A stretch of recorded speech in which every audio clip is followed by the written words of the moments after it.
Hi friends, you're watching cricket with Raghuram. The first test between India and England ends in a draw, and such a shame it was because rain was the main spoil sport in the game. There would be a result in the match, but ultimately the match ended in a draw. The final day of the match was entirely washed out by rain. It was really a pity. As a cricket fan, I really felt it very bad that the entire day's game was washed out without a single ball being bowled. India had 150 odd runs to chase in 90 overs. They had 9 wickets in hand after KL Rahul gave that terrific start on the 4th day evening, and also Rohit Sharma and Cheteshwar Pujara having held their guts on the pitch without giving away their wickets in the tough conditions, and made the win look possible for India by every mean. England too would have sensed that they too have chances to win the test match, but India, I feel, was always on the driver's seat. India, especially on the final day, they had to chase 150 odd runs, and the batting conditions wouldn't be that tough that India cannot get 150 odd runs in 90 overs with 9 wickets in hand. The only thing is that India should have played sensibly on the final day, and I just had a gut feeling that they would definitely snatch that win.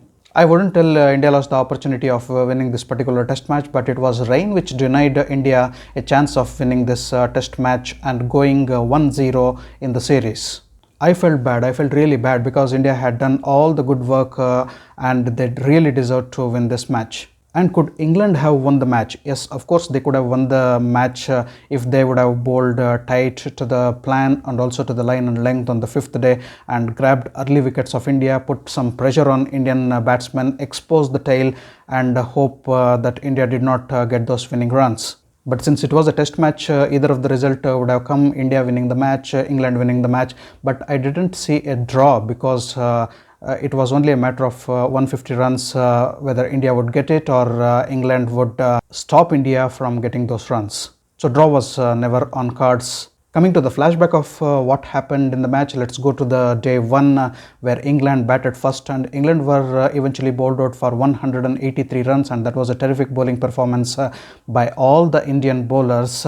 Bumrah led the bowling attack by claiming 4 England wickets, and Shami took 3 wickets. Shardul Thakur was not far away. He too bowled a tight and good spell. Joe Root top scored for England with valuable 64 runs that made 183 runs possible for England. Otherwise, England would have been bundled out much earlier. And very important for England was that 23 runs partnership for the 10th wicket, and very vital was Sam Curran's 27 runs contribution at the death. When India batted, they managed to get 278 runs in the first innings and took a very good lead of 95 runs over the England's total. India could have done even more better if their top order and the upper middle order would have clicked for them. But James Anderson was the chief wreck for India. He demolished the hopes of India getting to that mammoth total and batting England out of the game by dismissing Virat Kohli and Cheteshwar Pujara in successive balls, with India really looking good after that solid start given by Rohit Sharma and KL Rahul putting 97 runs for the opening wicket. When everything was going good, Rohit Sharma threw his wicket, and then came two big blows in the form of Virat Kohli and Cheteshwar Pujara's wicket picked by James Anderson, and the terrible run out of Ajinkya Rahane. Cheteshwar Pujara and Ajinkya Rahane, I don't know what these people are doing in the top and middle order. So it is very much expected of these two players to hang on, to build big partnerships and score some runs. Not only standing at the crease and trying to get runs, they are not even getting bat to the ball. They are not looking confident, and also their expressions are looking pathetic, as if they don't know how to play cricket on foreign grounds. How does India rely on Cheteshwar Pujara and Ajinkya Rahane if their performance keeps getting inconsistent and more inconsistent? I am not sure about that. And Virat Kohli is not looking in form in any form of the match, and he has to take call for which format he would be playing and which not. If he is feeling that playing test matches is not his ball game and he looks out of confidence, he has to rest himself for a few matches and come back, or think of some other way. Now, people of all the international teams are feeling that it is very easy to get Virat Kohli's wicket, and that is bad news for India.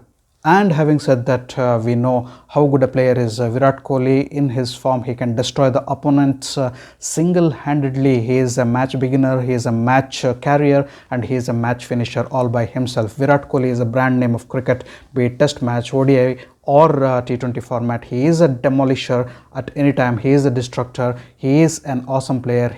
There is no doubt about his batting calibers or the captaincy calibers, but at this particular juncture he has to build up, if he has to build up confidence in his team, he has to stand there, he has to bat, he has to get a couple of centuries or good totals or match winning totals for India in this particular series. If not here, so then it will be very difficult for the team India.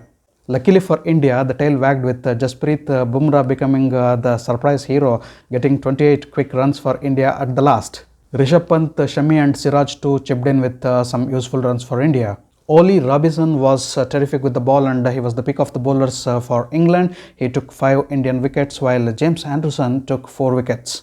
If India would have batted well, if Indian middle order and top order would have clicked in this particular match, top order clicked, there is no doubt. Rohit Sharma and KL Rahul played beautifully, but if the other batsmen, especially Virat Kohli, Ajinkya Rahane and Cheteshwar Pujara, would have contributed at least 30 runs to their credit, and if one of them, if KL Rahul, who was the top scorer for India with 80 plus runs, would have converted his 80 plus into a big century, and if Rohit Sharma would not have thrown the wicket, then things would have been totally different for India, and India would have had a much more lead. 95 runs was the first innings lead. They would have had probably 200 odd plus, and they would have batted England out of the match, and probably India would have even won the test match. KL Rahul, I should mention, was in top notch, in top touch. He looked like batting from a different planet. So he looked very confident. His shot selection was really awesome, and the way he defended the balls, he ran between the wickets, he showed intent, content and everything.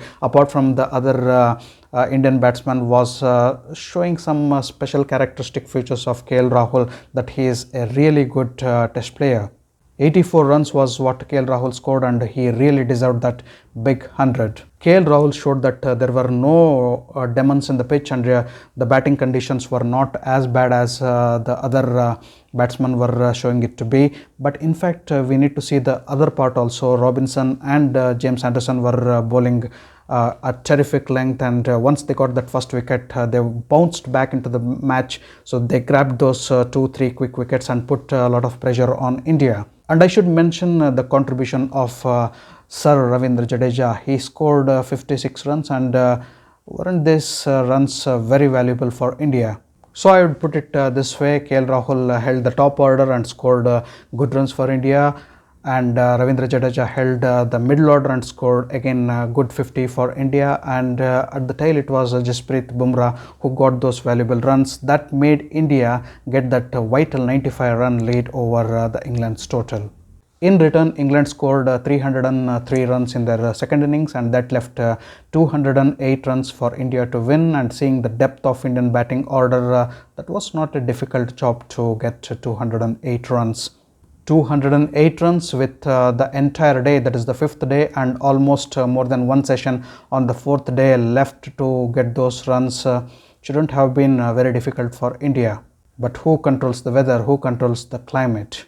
Coming to that, England's score of 303 runs in the second innings, once again it was Joe Root to get that magnificent 109 runs to his name. And that brilliant 100 by Joe Root denied India from getting early wickets and dismissing England for a smaller total. I could define Joe Root's innings as the backbone of the England's total. Even in the first innings, he was the top scorer with 60 odd runs. And what a match Joe Root had. Take away Joe Root out of the equation, India could have easily won this first test match against England. Tom Curran was again the second top scorer for England with 32 valuable runs at the death, and England had very good and decent contributions by the middle order. Bairstow, Butler, Lawrence and Robinson, everybody contributed with the bat. Jasprit Bumrah was once again the pick of the bowlers for India. He took a 5-wicket haul and he was really awesome with the ball.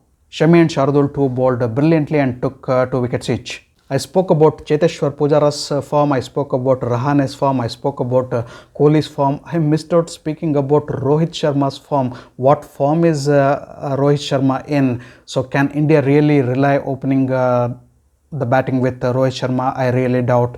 So he is not at all showing any confidence. In the first innings, he started good. He got 30 odd runs, but he threw away his wicket. In the second innings, he was not at all looking confident. While Rahul again was batting with utmost confidence at the other end, it was Rohit Sharma who was struggling to get those even 1, 2, 3 runs to his credit. Struggling, virtually struggling was Rohit Sharma, and when the batsman is struggling, the bowlers will always have an upper hand and will try to dismiss or will definitely dismiss that batsman in one or the other way. Rohit Sharma's form is what Indian think tank has to look at. Either rest him for a few matches or change his batting order. Now that there is a plenty of competition with Prithvi Shaw and Mayank Agarwal and plenty of other players waiting for their slot, waiting for their opportunities to play in the test match, and also Surya Kumar Yadav also coming into the equation, these players in the playing 11 cannot take their places for granted. KL Rahul once again gave a good start for India. He was looking confident. He scored 26 runs and he remains the top scorer for India in the second innings. When he was looking good, it was unfaithful for India to lose his wicket. The fourth day of the test match ended with India on 52 for 1, having lost KL Rahul's wicket, and with Rohit Sharma and Cheteshwar Pujara at the crease, and that was it. Everybody were speaking about India winning this test match, but the rain had other plans. Both England and India have their own issues to settle. They have to go to their drawing boards and work out their best possible teams for the second match. England too struggled with their top order. Their top order weren't able to contribute good runs. If it weren't Joe Root, it would have been really big disaster for England. Though England did not play well in the first innings, they grouped up in the second innings, and a lot of content was seen because the middle order contributed plenty of runs, and so did Sam Curran at the end, and Joe Root holding to one particular point of their innings and scoring that brilliant 100. But coming to India's we never got to see how Indian middle order or the top order would perform in the second innings because of the rain. Probably they would have regrouped and won this particular match. They deserved to win, so the match was in India's favor. But seeing the first innings of India, so the top order looks to be sluggish, or we have very good the essence of batting at the top order, which failed to deliver in the first test. Probably I wish that they would regroup, and the same players, if they are continued into the second test, I look for Rohit Sharma, Virat Kohli, Cheteshwar Pujara, Ajinkya Rahane to get those big runs, and I would love to see KL Rahul continue his form. And if Rishabh Pant and also Ravindra Jadeja contribute with the bat, what I can tell, so that should be a really difficult Indian team to beat. Hope to see a lot of positive changes in the second match of the series, and I wish the rain doesn't play a spoil sport in the second test match or any other matches of the series. Please, rain, go away permanently. So, or don't come on those 5 days of test matches between India and England are really pleasant to watch, and nobody wishes for a rain interruption. Okay, that was the review of the first test match from my side. Thanks for watching my video. If you loved my video, kindly like, share and subscribe to my channel. I'll catch up with you all in my next video with yet another match analysis. Until then, do take care. Goodbye. Namaste.